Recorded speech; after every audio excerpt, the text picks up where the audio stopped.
And a pretty sombre Carlton live tonight, to be frank, as we've all learned the news this week, starting off with the retirement of the big tractor, Matty Cruiser, and today with the news, the unsettling news, the disappointing news, the sad news of the retirement of our warrior, Cade Simpson.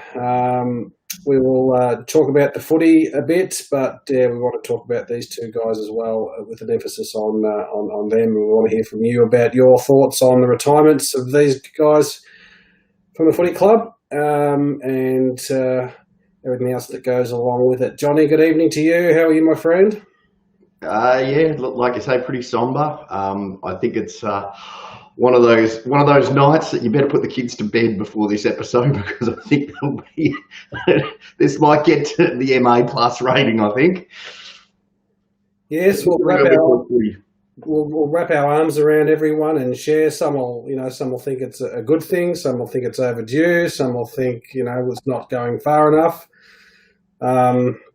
Whatever those thoughts are, it's just really a sad day, because we've obviously got to, all Carlton supporters have got a real affinity with these two guys. They've been part of the furniture. I can't remember a game where Simo hasn't played in it, just about. The news from Cruz was probably not that unexpected, as his young Padawan has come through the ranks and starting to perform now in Tom de Koning, but still sad nonetheless.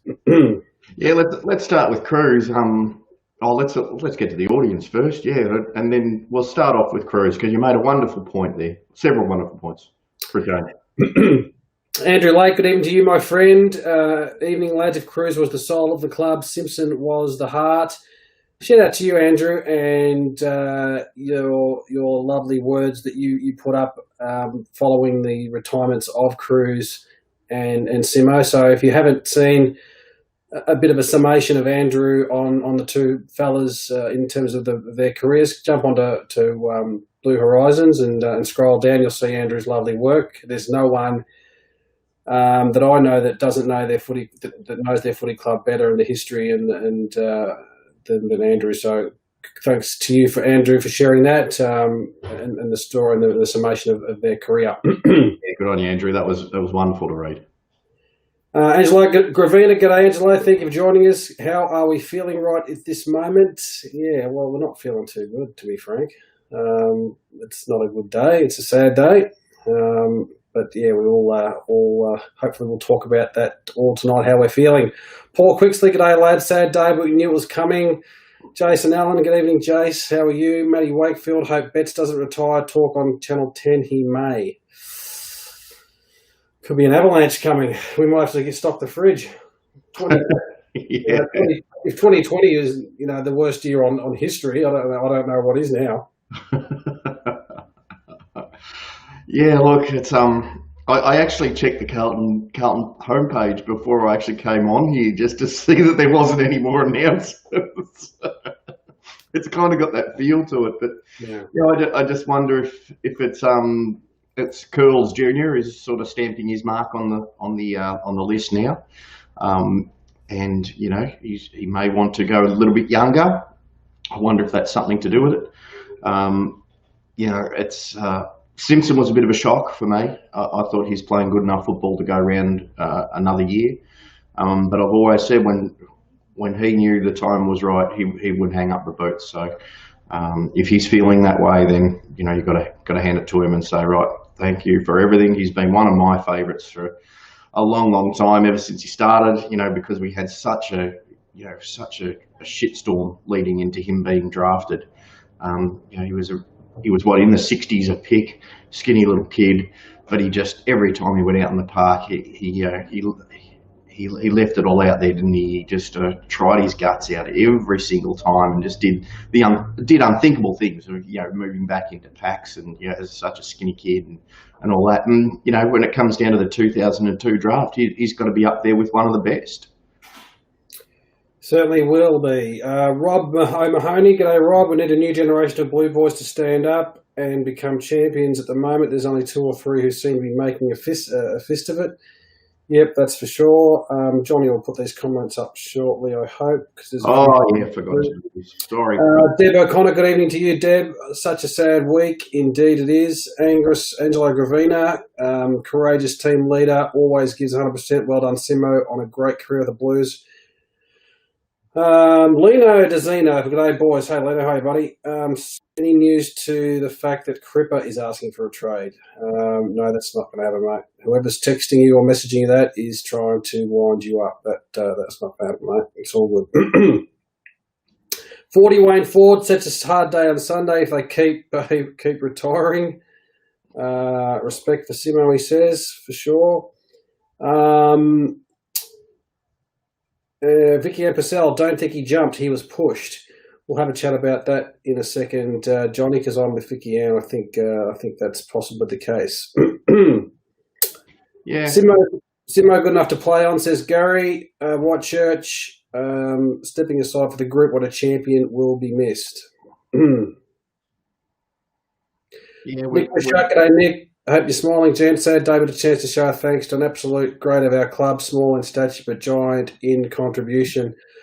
Well, not really. It is a sad day, but we don't really have a lot of opportunity to say thanks. You know, you'd want to get to this game, wouldn't you? You know, it would just fill out the MCG. The true point, yeah. You know, obviously we're there in spirit, but you know, we'll certainly be tuning into his last game, and I'm sure the club will do something, you know, next year for the retiring fellas. Whether it's round one, a home game, I'm sure there'll be something that will give us an opportunity to give them a proper send off. Yeah. Well, there'd have to be, wouldn't there? As a side note, why the fuck did we cheer off Bryce Gibbs from the ground and didn't cheer off Cruz? Well, I suppose tradition says that, you know, he didn't play in the actual game, so not necessarily the opportunity to cheer him off, to cheer him off, and plus he was sitting in the stands, so that might have also been a bit hard to do that. Pretty easily get him onto the sidelines, couldn't you? Maybe it was not prearranged to do so. It looked to be a bit prearranged. You know, there's some people that say we shouldn't have even cheered him off at all. But that's another conversation. But yeah, like I said, I'm sure the club will do something to celebrate the boys' career, you know, next year. Yeah, I'm happy for Bryce to be cheered off by Adelaide players, and you know the Carlton boys to be front and centre, you know, clapping and cheering them on. But you know, I would have rather have someone at least attempt to hoist a big cruiser on their shoulders and get him over the line. Yes, Carol Wilson. Yeah, fair enough.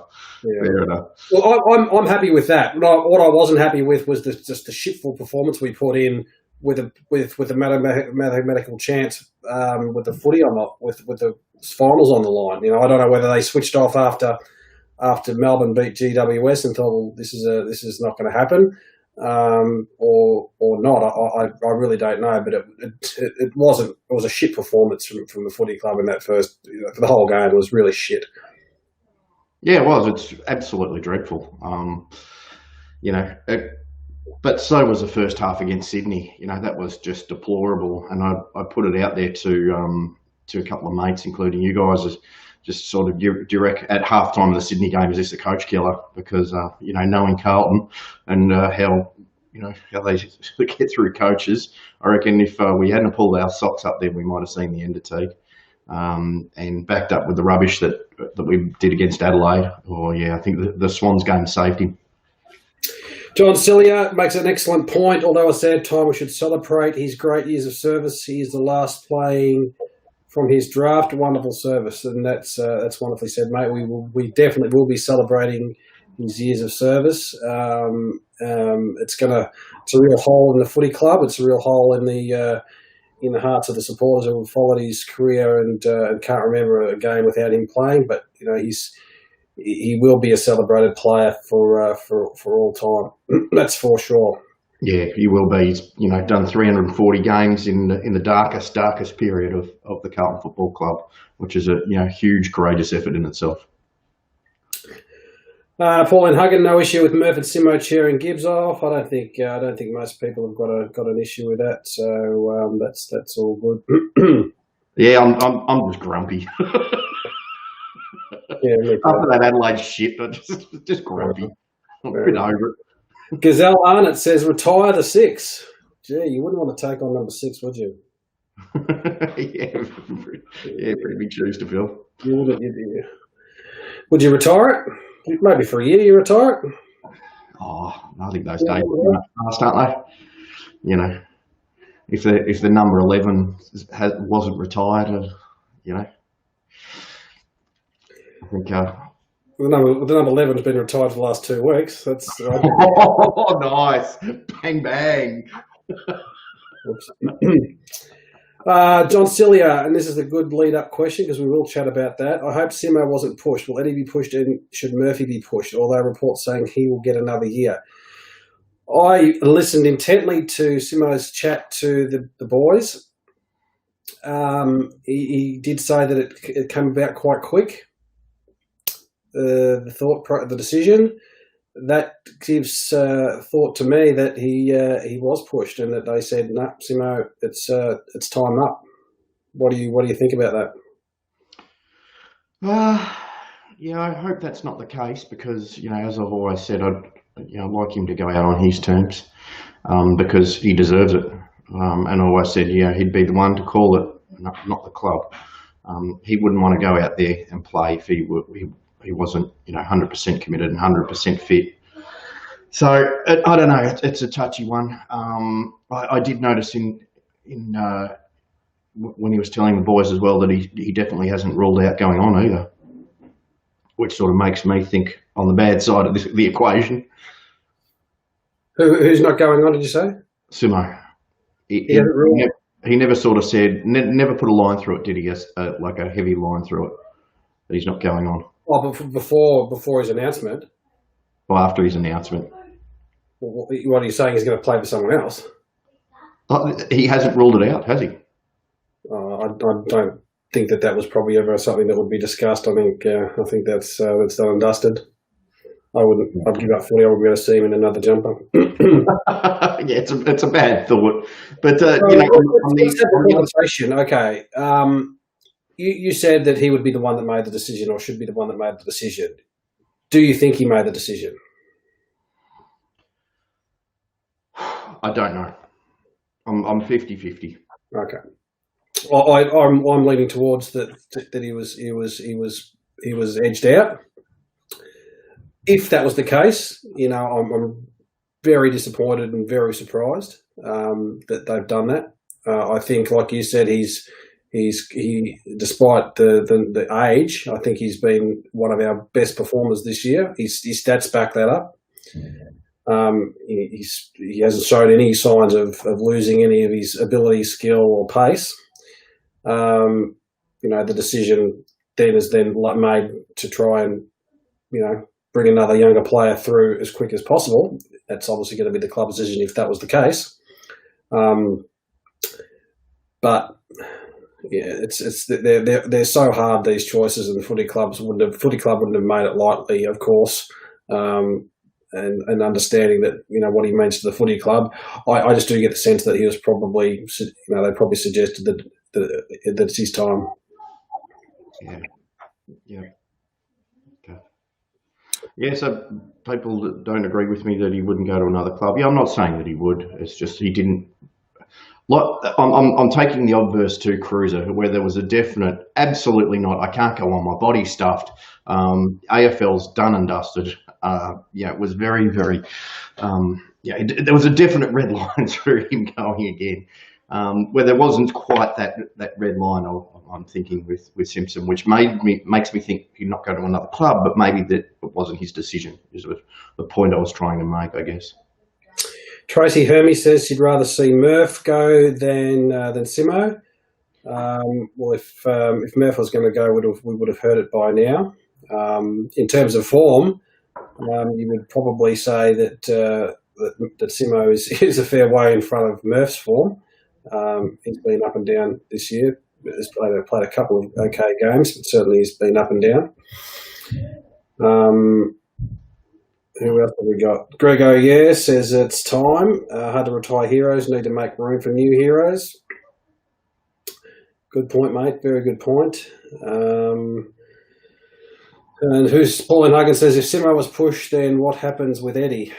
Well, another one that we probably would have heard of by now if he was going to be hanging up the boots. But I think Teague wants him to go around again. So more likely than not that Eddie goes around again. Yeah. If you look at it from, I guess, if you take all the emotion out of it and look at it from a purely list management perspective, you feel a little, again, take the emotion completely out of it. You feel a little bit more comfortable letting Simo go and retire because, we've got Nick Newman who's got to come back. We've got others who can come through and play that particular role. With Murphy, I think the same. I think it's probably time he moved on. We've got players who can jump into the midfield and we've got a whole bevy of talent sitting there in the twos, waiting for their chance. So maybe it's time to give them a chance. The question mark I put on is Eddie Betts, who has really stepped up to that small forward role, and do we need him to go around again? Because no one has been able to step up. The ruck's another thing. It is another one. You said it at the start of the show. Cruz is able to hand the torch over, hand the mantle over to TDK. Yeah, here it is, mate. I'm done, type of thing. And I'm not sure if anyone's there ready for Eddie to do that. Angelo Gravina says if it wasn't this year, would have been next year. Simo retiring, got a few replacements. Good. Newman, Marchbank, Stocko, Ramsey, just to name a few. A great point, Angelo, and I wholeheartedly agree. I'm being a selfish Carlton supporter here, and I'm knowing that Simo hasn't really tasted a lot of success, throughout his footy career. Hoping that we are on the verge of getting some success and into finals. This year, I think, has been wasted. I think we wasted a perfect opportunity to get one final in this year, and that's gone obviously now. And as a stepping stone into 2021, where I thought we could probably play a couple of finals. So I just think from a perspective of the player and what he's given, to have him come around and have some of that success is where I'm thinking, but understand exactly what you're saying as well, Angelo. Yeah, fair enough. Yeah, good point about Mark. You see these players you love and have played their heart out have success, don't you? Yeah. You do. Yeah, you'd love to see Simo be part of it, and Cruz for that matter, be part of success. But it just hasn't transpired that way, has it? But hopefully Simo will stay around the club, and Cruz will stay around the club in a ruck role, and Simo will stay around in some sort of development role or whatever he wants to do. And so they do feel part of the next wave of success. Let's hope it from that angle. So you touched on it before. 2002 was when Kade Simpson became a Carlton player after we got stripped of our first two draft picks, 1 and 2. Simo certainly wouldn't have gone at 1 and 2. We slid all the way down to number 45 when we picked up a little scrawny bloke from the eastern suburbs named Kade Simpson, and no one could have foreseen that situation unfolding, and he didn't have the best start to his career, which is well documented, and potentially the lack of success we had when we came on may have been to his luck, I suppose, because we didn't have a lot of success. We didn't have a lot of really great players. He came in at a time where he just came in and stuck at it and grinded his way out into games and showed what he was capable of in terms of his his skill and his courage, and I think they just actually forgot about him, and then his name started getting super glued to the whiteboard, and they just couldn't get it off. Yeah, someone permanent inked it. Pretty much. I think they just said, "Oh, I can't scrape him off. Just leave it there." What a story, coming in at 45 and now to be ranked up there with the top Blues of all time in terms of games played. Yeah, congratulations to him. Yeah, absolutely. Now, have we finished with the Simo love because there's a whole lot of other topics to talk about, and I put up one here from Greg Oyer about Gibbons being the win of the year. You talked about it being a wasted year, and I've got a song to sing about. I've got a song to sing for Simo. I've written a song. Have you? Yeah. Lay it on us, man. Do you want to hear it? Go. How do I get through one night without you? If I had to live without you, what kind of life would that be? Oh, I need you in my arms, need you to hold. Have you heard this before? No. You haven't heard it before? I won't continue. It's just got a bit more, but I've had a few to drink, so I'll wait till I have a few more to drink to finish the rest of it. Hey, you recognise that song? No. Okay, that's probably my bad singing. Who did you butcher? Hey? Who did you butcher? Leanne Rhymes. There you go. Right. What is it? What's the song called? Yeah, Without You, something like that. Right. Anyway, that was my tribute to Simo. Yeah, lovely. Yeah, good. Now, the point I was going to make before that, you don't have a bad voice, actually, to be fair. How do I live without you? Oh, sorry. Okay, I'm going to mute him in a sec, people. But the point that you were making is that it's a wasted year. And this leads on to the point with Greg Oyer saying Gibbons has been the win of the year. He would certainly be up there. Who has really improved this year? Sorry, you cut out there for a second. Who has improved? Who has improved this year? Well, you would say hands down, Wiedering is taking his game to another level. So, 100%. He's not just improved. He's just he's just added on to what we've already seen and known. He's right up there. Sam Walsh again. Improved for sure. Setterfield, I think, has improved. Not as quick as I thought he might have been this year. Who else comes to mind? Williamson, 100%, has improved and got more confidence. There's a few people saying Fisher. He's came into the side and, I think really attacked his new forward role really well. I think there's a few there. Yeah, I don't really agree with Jones. I think Jones was pretty good anyway, and he's just continued on his merry way. He certainly hasn't gone backwards, but I wouldn't say he's gone forwards at all. Yeah, Setterfield's a big improver. Fisher, I'm not so sure of. He started his career as a midfielder and he's had to change roles, so I'll need another year to judge that to see whether he's worked. But TDK definitely, he's come ahead in leaps and bounds, and the reason why Cruz could retire, really. It's a pretty small list, isn't it? Yeah, out of all those players, who's actually improved? And to me, for it to have a small list, and that is a waste of a season, isn't it? Not making finals and no one's really improved. Well, a small group, a small sample size has improved.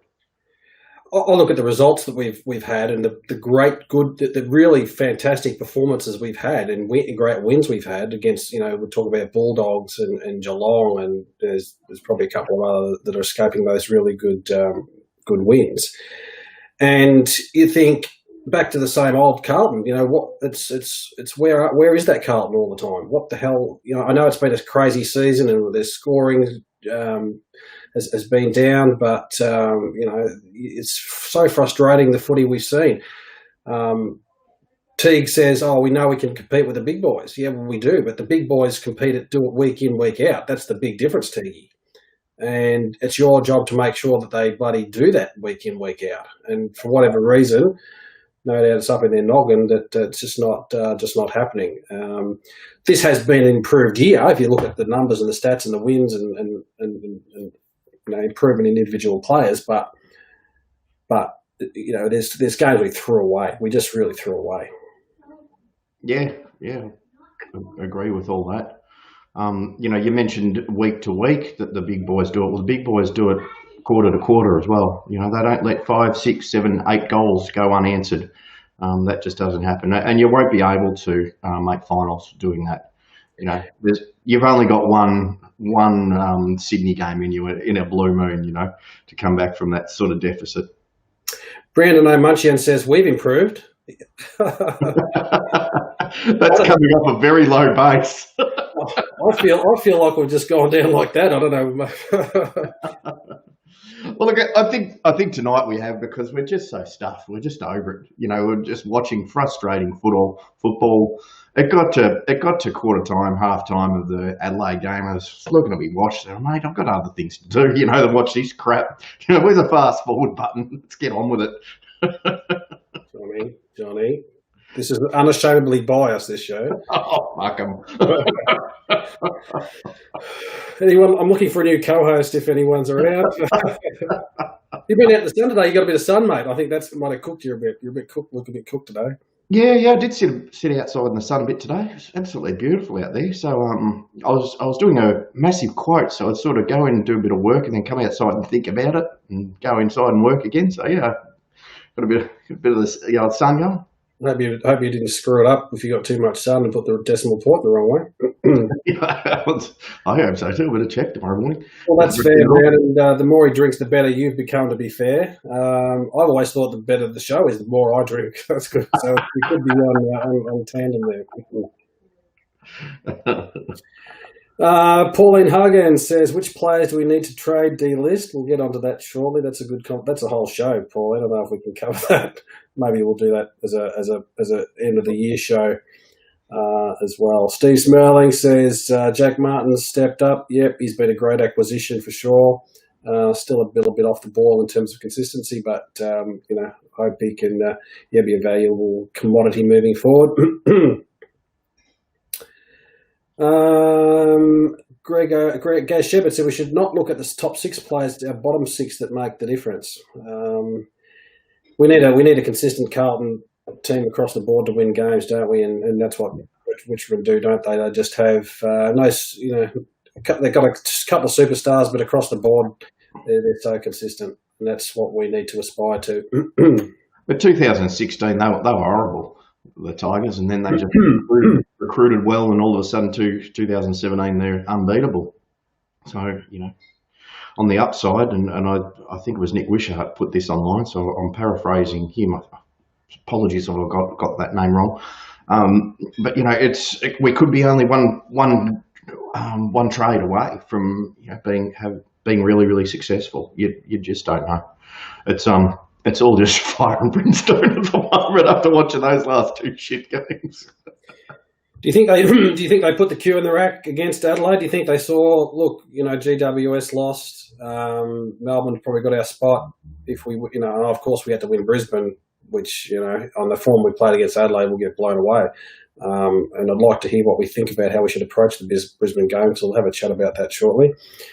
Or they just too cozy up there on the Gold Coast, kicking back, enjoying the lifestyle that they thought they forgot about the fact that they need to try and win games of footy and go hard at it. Yeah, I think so. It was very disappointing. It also makes me question the man management over the four games. Because Sydney, by the time Sydney and Adelaide games came around, they just looked not only disinterested, they just looked stuffed. Absolutely mentally and physically stuffed. So did we need to rotate more players through in that particular time? And look, to be fair, as I said, it's a funny old season. It's really hard to gauge. I know we've had our quarters and halves where we haven't scored, but there's so many other clubs as well have gone through that same issue. We saw Geelong Richmond the other night, where Geelong couldn't get a score on the bloody board. You'd count them up there as the top 4 or 5 side.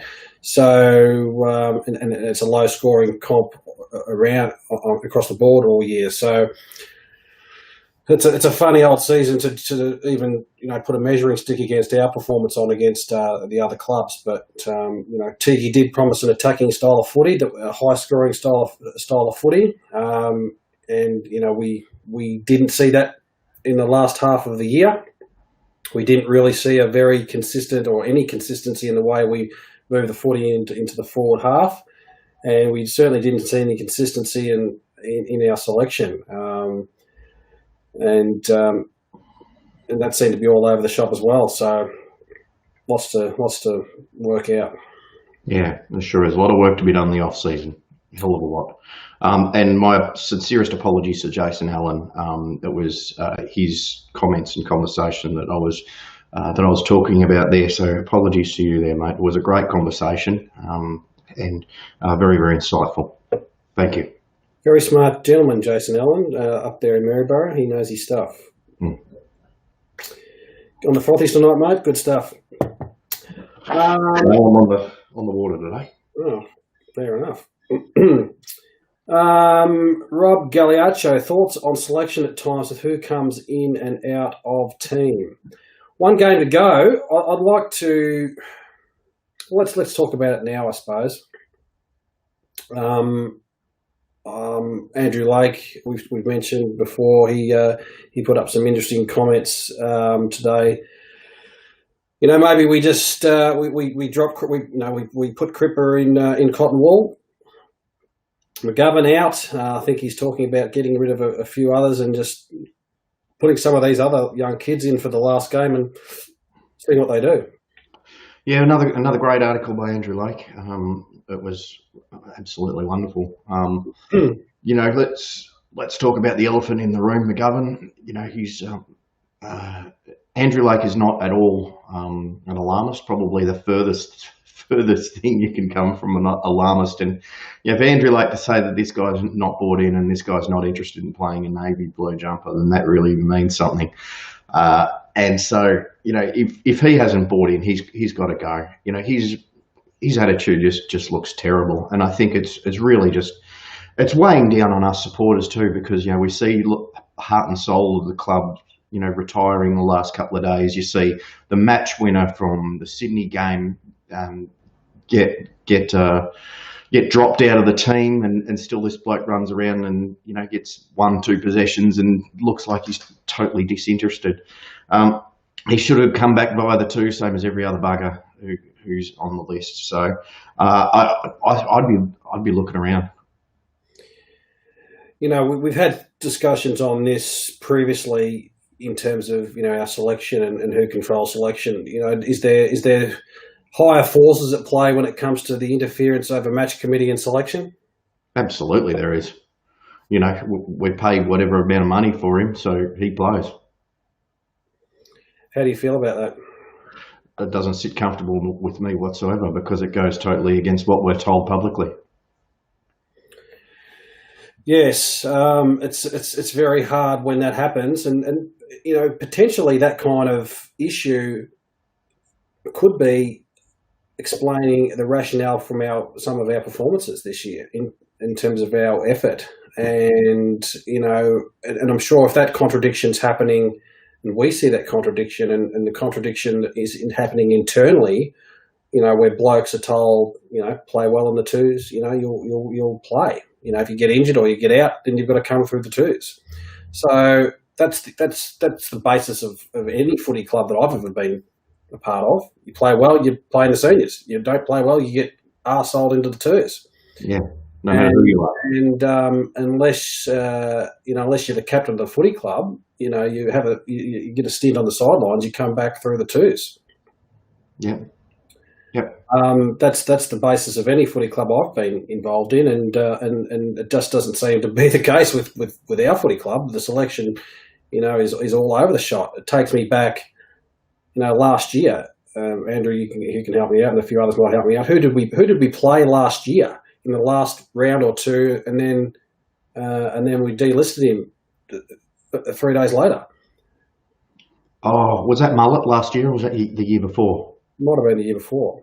Yeah, it's just totally unacceptable. And you know, to do that this week as well, anyone who's going to get delisted does not play on the weekend. You know, we've been told with McGovern and Teague quite rightly plays the Carlton line.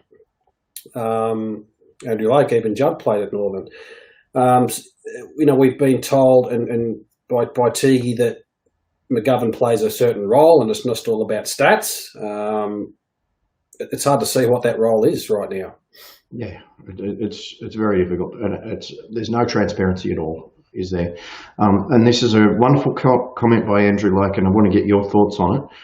Teague's relationships are clouding our club and what we stand for. Do you agree with that? Where has he said that? It's up on the screen. Can you see it? Teague relationship clouding our club and what we stand for. Look, Andrew. I so much value what Andrew says and listen to what Andrew says is the smartest Carlton bloke I know. It's really fascinating to think that. It's like being a boss. You know, my dad said you can't be friends with your employees. You've got to have that relationship where you're looked at as being the senior entity, and you've got to manage them and be their boss and have discipline and that kind of stuff. Teague, I called for a spray at quarter time. I haven't seen Teague do a spray, and I don't know if that works these days or it is the new way of dealing with players in terms of the relationship stuff. I think it's a little bit too early to say, but you want players playing for your coach. I don't think he needs to yell and scream and do that kind of stuff, but I just think he needs to be consistent, and you can't be consistent if you're playing your mates and you're putting them up and above other players because they're your favourites, and you know they put the apple on your desk. And maybe that's the case with McGovern and Eddie. Yeah, and if that's the case, you know that's damning, isn't it? It's you won't win a premiership doing that. Because you just won't have the buy-in from everyone else. You won't have the buy-in for the 22 players going out on the ground. Yeah, why would you be busting your gut in the twos? You know, playing for trying to get a spot in the seniors, and you know there's blokes running around in the ones that aren't doing what they're supposed to do. Yeah. Debbie O'Connor says Teague dropped Gov last year, so I don't agree with that. I don't know if he was dropped, Deb, but I'll refer to your better judgment. I think he spent some time out from injury, but I'm not sure whether he was actually dropped. But we'll see. It's going to be an interesting call this week. So whether it's other people in the match committee sort of dictating who gets picked or not, we obviously sit here as supporters with a certain amount of information that we see, and we put our judgment out there. The club's got much more information at hand than we have, but that's what we're here to do is just discuss and debate it. Exactly. Now, so this is a good comment too from Roro Mani. I'm not sure if Teague has made a game day positional move, with the exception of occasionally putting Cripps to full forward. That's a very, very good point, and totally the obverse of the way he started his coaching career. If things weren't working, he was more than happy to change things up and get a bit of movement going, get a bit of running going, and it was what we lamented from Bolton, that he was just so stagnant and wasn't making those changes. And this breath of fresh air came in, and we're all going, "Oh, thank God for that!" We're playing players in different positions, and we're trying some things out. And it's just gone stagnant again. These players, whether they're having a good game or a bad game, are just seemingly locked into these positions. And I think the last 4 weeks has been damning in terms of not getting people rotating through midfield. For Cripps to have 4 games in 14 days with 4 people hanging off him, it takes its toll. And we should have been rotating. Every centre bounce, a different set of people through that midfield to keep us fresher. Well, even Teague had a joke at one of his press conferences after Gibbons got BOG when he got put in the guts. He says, he's been hounding me, everyone's been hounding me to put him in the guts for weeks, and we find him do it, and then what happens next week? Next few games you don't see him. So it sounded like a bit of a joke that Teague was making, but blind Freddie could have seen it and known that Gibbons should be getting a run through the guts. That's what his spot is. Yeah, CC that memo to Cunningham, who had an absolute blinder against Essendon, looked like he was going to take the world on. Did get injured, mind you, but still hasn't run back through the midfield much. Yes, indeed, some strange movements afoot in the selection and the things. Like I said, he started off like a house on fire. He seemed to be moving, making those moves in games, and being proactive in terms of adjusting our game style when we're down. So, yeah, a few people are starting to question a bit of Tigi's work, and we'll see what happens. Well, he's not beyond reproach, is he? No. He's not the golden boy. He's not. Yeah, I won't say that, but back to McGovern, piss him off, and let's get some midfielders. We're too tall as it is. Let's get some mid forwards in, create a bit of run, create a bit of forward pressure. Start going a little bit smaller, a bit more run. The three forwards hasn't worked. No, not at all. No. It may have worked on the odd occasion once, possibly, that I can recall, but they can't all run to the same spots, and they all play for the same marks. And McGovern's trying to jump on people's heads instead of leading up as he should. We know what Harry's capable of, what he can do when they pop it on his head, but that 3-forward structure hasn't worked, and it's going to be interesting to see what happens when Charlie comes back in, and potentially a Charlie and Harry duo might be all that we need, similar to the Roughhead Franklin combination that we've seen in Hawthorn do, and that leaves Levi to play in the wing. So chuck him in the guts, bugger him. He can play there. He can do anything. But if Charlie comes back in, we cannot play 4 talls. And where does that leave JSOS? Where does that leave Kennedy? I'd rather have JSOS and Kennedy in there at the moment. Wouldn't you? I would hate to see Levi drop to the 2s or even not get another contract based on McGovern being in the team. Let's get to some of our awesome viewers. Yeah. You guys, thank you for tuning in. Really appreciate it. This is your show too. It's all about you guys, and we love engaging with you as well, and hearing what you have to say. Someone said, is Cripper, I'm sorry, the comments box has gone down a bit so I can't see that. Someone said, is Cripper the right job for captain? 100%. He is. Wow, Paul Quixley giving Walsh the captaincy. You might take the pressure of Cripps. Don't know about that, mate. I think Cripper needs a rest, and he'll have a good off season, and he'll come back a little bit better. He's the man for the job for me. Him and Doc. I like that combination. Walsh. If you take the pressure off Cripps, you put it straight onto Walsh. If you give him the captaincy, so that will hamper his career and his development. Do we need to look at the system coaching panel? Says Rob Galeaccio. 100%. We always need to review these kind of positions. 100%. We need to get the best of the best. And I'll be knocking on bloody Hawthorn's ex-captain. What's his name? Hodge.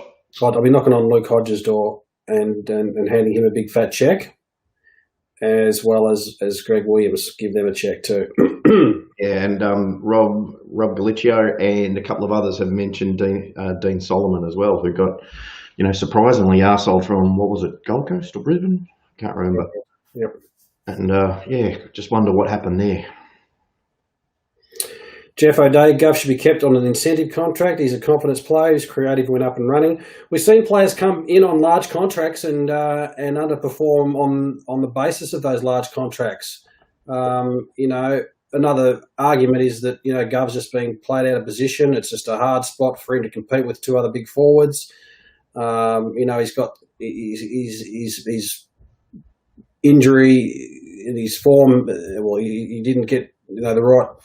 He didn't come back from injury the way he thought he would, and the stress of playing under that big contract might be that as well. We're not writing off McGovern. We're just saying that he needs to be put back into 2s to get some footy, and he shouldn't be picked on the form he's in.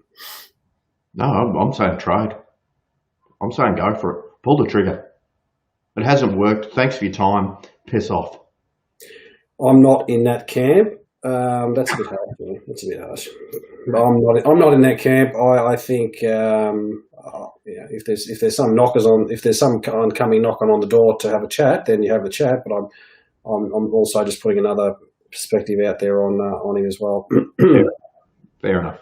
Cameron Thorne, this is the comment of the night. I'm ready for Walsh to become the first ever captain coach to win the Brownlow and Norm Smith next year. Mate, you've just won our show, mate. You've just won our show. Good stuff, mate. Very nice, very nice. Brilliant, brilliant. Someone brought the mood up. Good on you, Cameron. Well played. Let's get cheery again. Been a very dour show. In fact, you could be our new host. Johnny's out the door. Yeah. Johnny's got control of the buttons now, so I can't even just get rid of him. So he's got control over me, so I can't even just click him out and click you in. But if very nice, very nice. Well done, mate. Well done. Kudos to you. Ah, dear. You led with your chin there. Pretty much. You'll keep, mate. If you didn't live more than 5 kilometres, I'll be knocking on your doorstep tonight. COVID good for something. Yeah, I know where you live. Don't worry about that. And I'll put your address up too if you're not careful. Sorry, Pauline. I didn't get to this question. Why has Cripps put contracts talks on hold? Now I'm worried. Don't be worried, Pauline. It's just the situation that everyone's in. That we don't know what the lists are going to be. Salary caps are going to be. We don't know any of that kind of stuff. So Cripps not going anywhere. Carlton in particular have got a lot of work to do, or a fair bit of work on their list. Even though it was said, they wanted a bit of stability in their list, I can't see that. I still see there's going to be a few changes with our list this year. Yeah. But Pauline, it's just to do with the situation that's going on right now with the money and list sizes. No one knows what anything's in. So contracts are being put on hold until all that's sorted out, pretty much. Yeah, I've heard a whisper too that the AFL is going to announce what's happening with the list sizes this week, so teams can start preparing as of next week. That's what I've heard.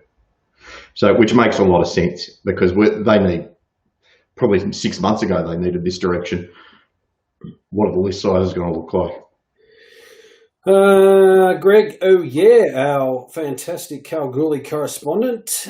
We need Harry to be selfish for forward. There's nothing wrong with everyone giving way to Harry when he's on his own. He's great. When there is someone else around, he doesn't go 100% for the leading mark. Yeah, well, Harry's the man, isn't he?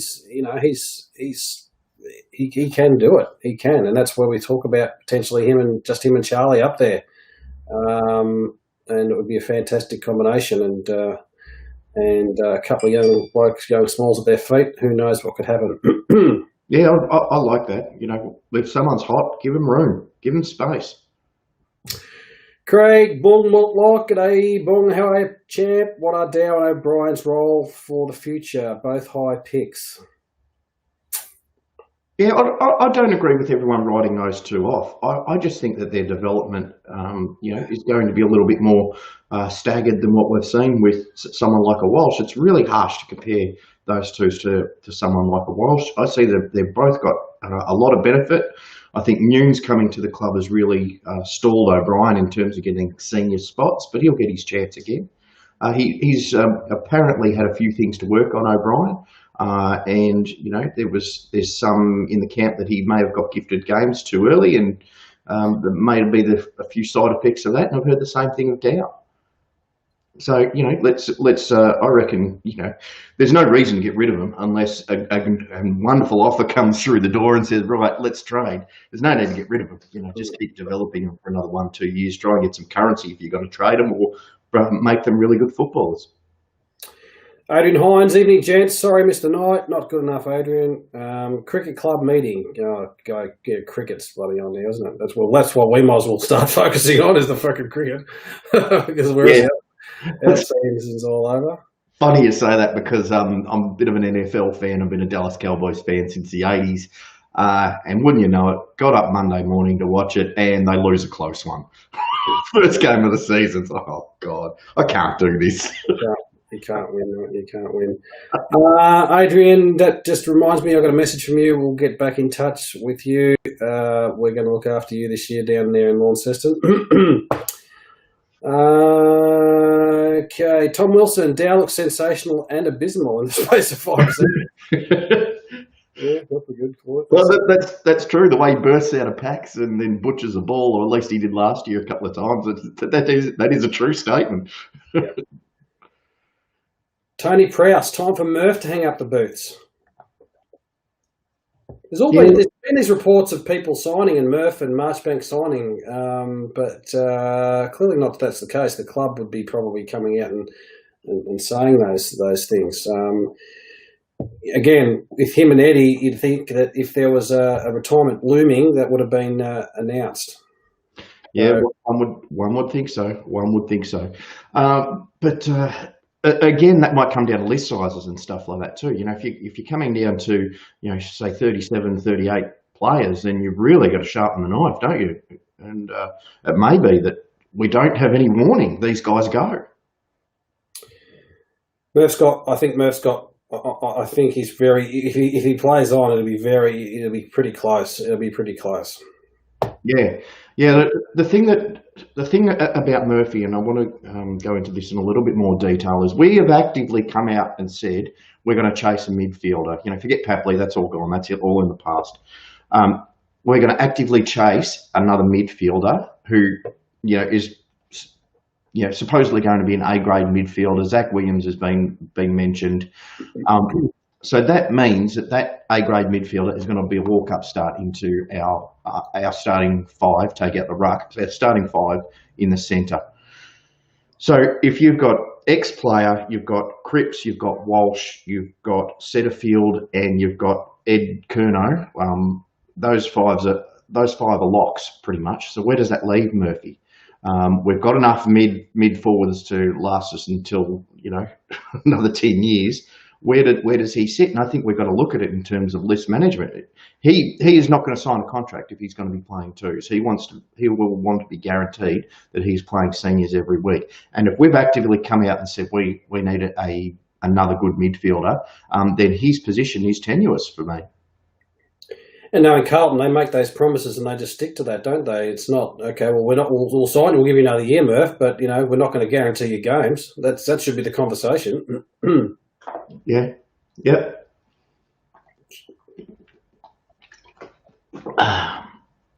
Mac Champion, 200 kilometres to the game. Felt concerned of Groundhog Day. 200k home was a raw frustration, you poor bugger.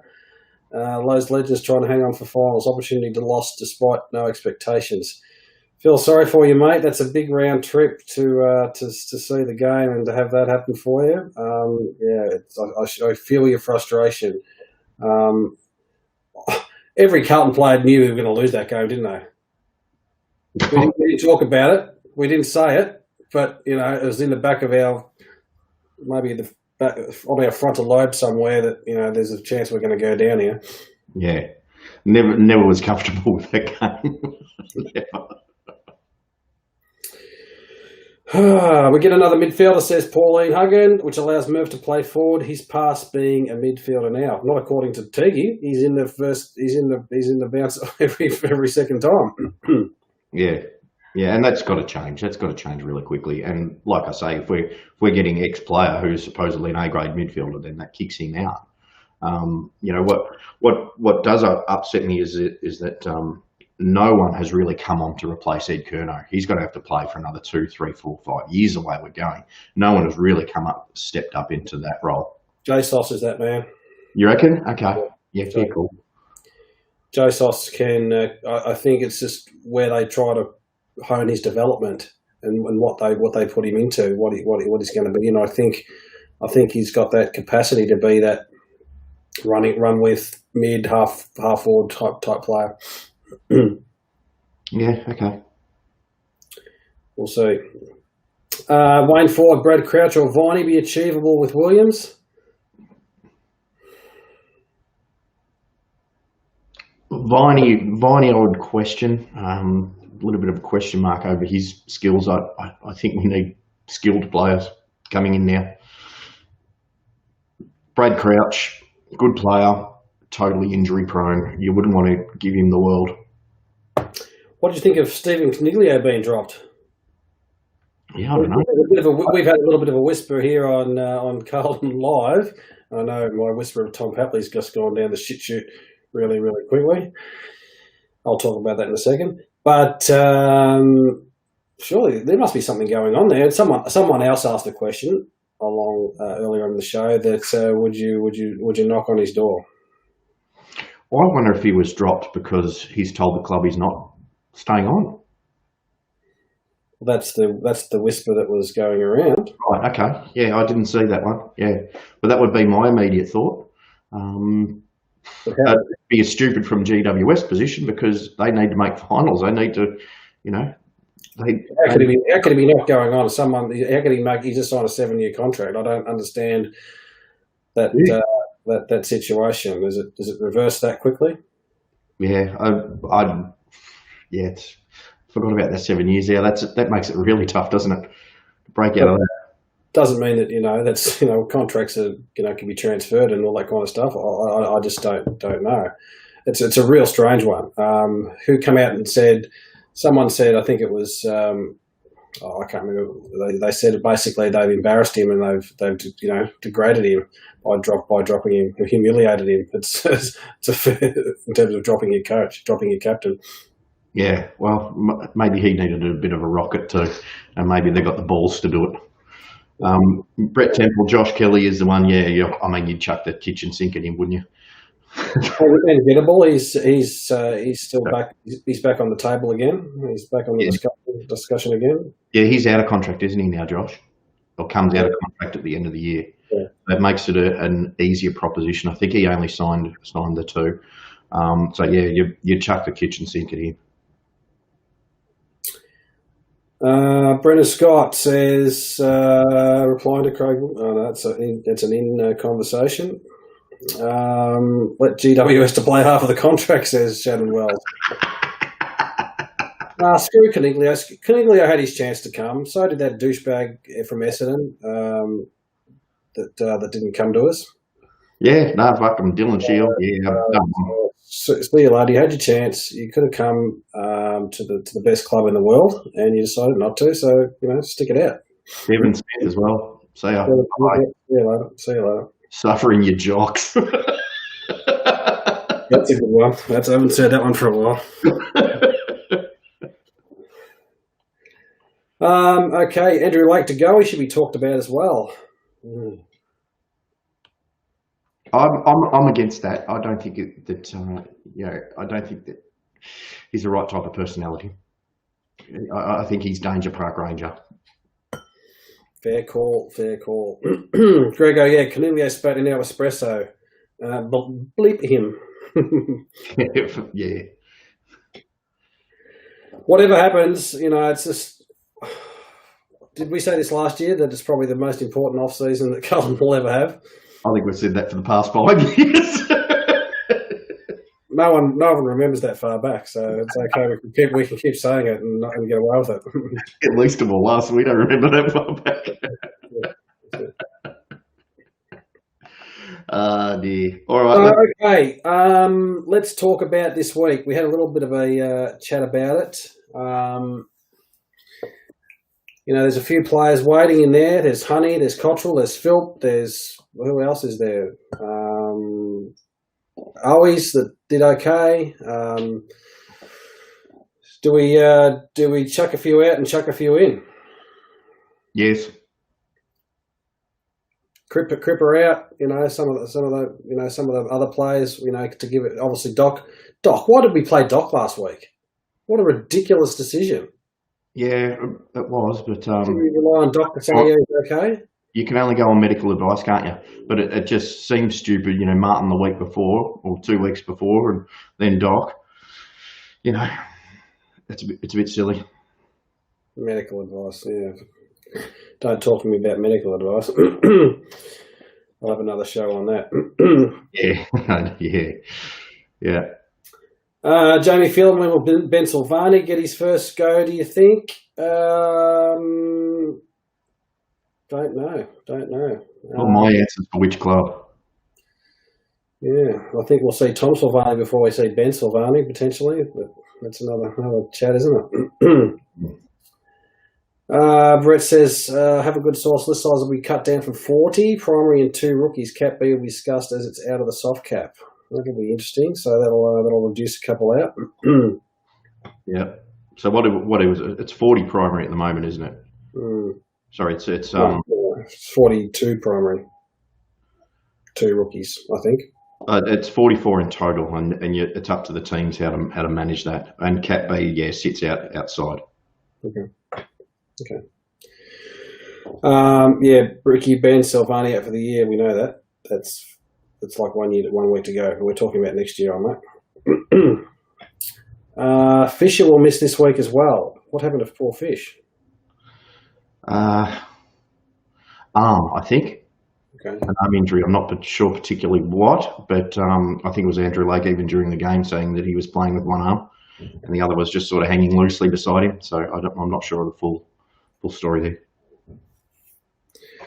So, like you said, maybe it's stick Dow back in, and Kennedy, and who else have we got to put in there? O'Brien, Paulson, Phil, maybe Phillips. I don't know. Maybe give these guys a crack. Anyone that we're not going to delist 3 days later. Yeah, exactly right. Yeah, let's stick Darcy Lang in there, hey, and Finbar. Let's give them a go. That makes sense. That's something Carl will do. Well, that's next week's conversation, isn't it? That is next week's conversation. All right, let's wrap it up. I've got to go. It's been great talking. Let's lock in next Tuesday night to talk through the whole season and to look at list management. Should we leave on some more of my song to Kate Simpson? I'm going to leave, but you can do that. Well, that's not very fair. I listen to your songs when you have your rooted by the umpire stuff. I give some of you that stuff. It's been a very emotional day. Come on, number 6 is retiring. He's been playing since Adam played halfback for Jerusalem. All right, take us out. How do I get through one night without you? If I had to live without you, what kind of life would that be? Oh, no, that's it.